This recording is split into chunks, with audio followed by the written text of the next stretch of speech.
Tanggal 9 Mei 2018 adalah tarikh keramat yang menyaksikan Pakatan Harapan berjaya menguasai Putrajaya. Ia dianggap satu kejayaan besar bagi gabungan Parti Bersatu, PKR, DAP dan PAN mengalahkan kerajaan Barisan Nasional yang dilihat telah korup dan penuh dengan skandal rasuah. Hakikatnya, majoriti umat Islam dan Melayu merasakan tarikh itu adalah titik mula sejarah hitam bagi Malaysia.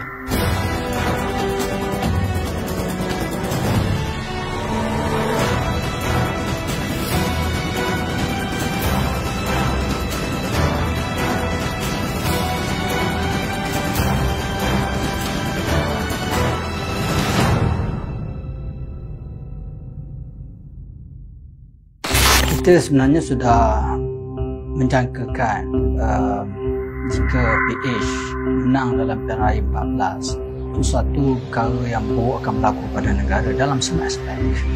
Ini berdasarkan kajian kita terhadap ideologi yang dibawa oleh parti DAP terutamanya dan juga ideologi yang dibawa oleh pemimpin di dalam PKR itu sendiri. Jelas apabila berlaku dalam pilihan raya 14, apa yang kita jangkakan itu dari segi liberalism, dari segi kita kata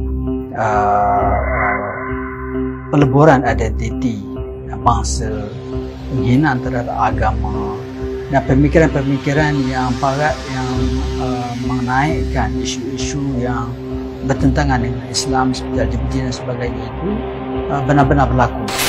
Ibarat keluar dari mulut buaya masuk ke mulut harimau. Itulah keadaan sebenar yang berlaku. Bahkan lebih teruk lagi, ketika berkempen, mereka berjanji kedudukan Islam dan Melayu tidak akan disentuh. Sebaliknya, setelah mendapat kuasa, janji hanya tinggal janji. Ya, yang jelas kita tengok kalau PKR dia membawa ideologi liberalism, maknanya manusia itu bebas dan sebebasnya untuk melakukan apa saja. Ini konteks yang dia bawa. Begitu juga DAP membawa ada sosialisme. Jadi dua ideologi yang besar ini yang mendominasi pemerintahan PH ketika itu. Jadi dengan membawa ideologi yang seperti ini, jadi kita dapat lihat bagaimana golongan-golongan LGBT diberi kedudukannya tinggi, dihormati dan tak pernah terjadi dalam sejarah di mana mereka ini boleh berarak di dalam negara kita di dataran merdeka. Tidak pernah berlaku dalam negara kita ini penghinaan terhadap agama, terhadap bangsa, terhadap budaya kita pun, termasuk tulisan pun. Ini semua melihatkan bagaimana mereka kerakusan mereka untuk menghapuskan identiti bangsa dan juga agama dan status negara kita ini begitu jelas. Saya rasa ini satu benda yang sangat menggusarkan kita ketika itu dan ramai rakyat, alhamdulillah orang Melayu terutamanya tiba-tiba tersentak dan melihat perkara ini.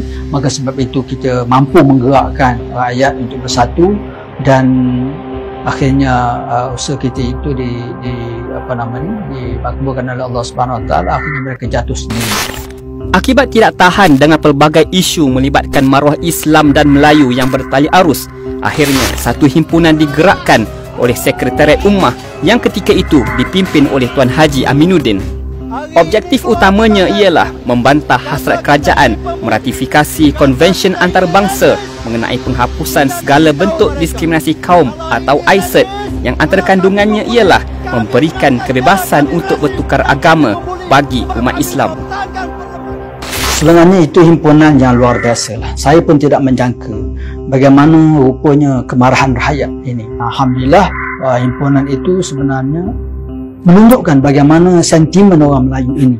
Ada perkara-perkara yang mereka boleh tolerate, tetapi ada perkara-perkara yang mereka sensitif, terutama berkenaan dengan isu bangsa dan isu agama ini.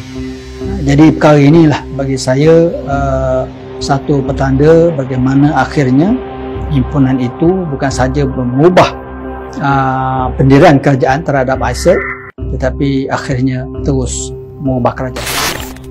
Dari sudut perundangan pula, banyak agenda yang mahu dilaksanakan, antaranya memansuhkan hukuman mati yang jelas berpihak kepada pembunuh, mencadangkan Akta Harmoni yang mahu menyamaratakan Islam dengan agama lain dan mendesak diadakan pilihan raya tempatan yang hasilnya akan menindas orang Melayu.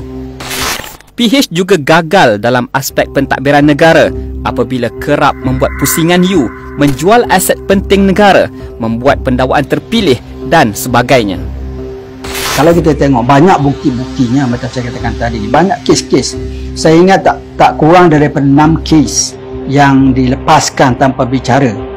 Kes Rafizi Ramli, kes Lim Guan Eng, pelbagai lagi yang dibebaskan selepas saja AG baru dilantik, iaitu Tommy Thomas. Yang paling klasik of course Lim Guan Eng tanpa bicara sekalipun. Begitu juga berlaku pelepasan kepada pembunuh adib ini yang telah ditangkap oleh polis. Telah ada justifikasi, ada evidence, tetapi dia lepaskan. Begitu juga kita kata penjualan aset-aset negara yang begitu strategik, di mana yang dikatakan sebagai integrity, transparency yang mereka lakukan selama ini. Sedangkan itu semua adalah antara aset strategik negara yang dimiliki oleh negara, akhirnya terlepas. Dan kita tengok bagaimana semua ini dikaburkan dengan istilah-istilah bagi saya yang diulang-ulang oleh mereka tentang rule of law, tentang integrity dan sebagainya, tetapi hakikatnya di bawah sana mereka menjalankan aktiviti mereka. Terlalu banyak untuk disenaraikan satu persatu, namun ia tetap kekal berada dalam lipatan sejarah hitam 22 bulan pemerintahan Pakatan Harapan yang perlu dijadikan pengajaran. Pakatan Harapan wajib terus dikuburkan kerana ancaman yang dibawa merosakkan kesucian Islam dan kedaulatan Melayu, seterusnya menggugat perpaduan di kalangan rakyat. Apa yang pasti, pada pilihan raya umum ke-15 yang bakal berlangsung tidak lama lagi, ramai menjangkakan Pakatan Harapan akan terus ditolak agar pengalaman pahit selama 22 bulan tidak akan berulang lagi. Bagi saya, alternatively, kalau betul untuk kita wipe out PH ini dengan mengadakan pilihan raya umum, yang statistik menunjukkan bagaimana kalau campur antara PAS dengan UMNO, mereka mendapat sokongan lebih banyak daripada Pakatan Harapan. Mereka ada 6 juta undi dan PH ada 5 juta. Dan dalam statistik yang dibuat itu, mereka boleh mendapat lebih daripada 30 kursi. Dia boleh dirampas balik daripada Pakatan Harapan. Dan dengan sentimennya dia sekarang ni, dengan kebencian yang meluak-luak orang Melayu, tambah pula apabila Tun ini menghina macam-macam orang Melayu, bacol dan sebagainya, saya rasa peluang untuk menjadi betul-betul kerajaan Melayu dengan 2/3 majoriti itu cerah untuk PRU15. Dan kalau itu kita dapat, dengan syarat bahawa Pakatan Nasional ini mempunyai agenda yang jelas terhadap perjuangan untuk menaikkan bangsa dan agama.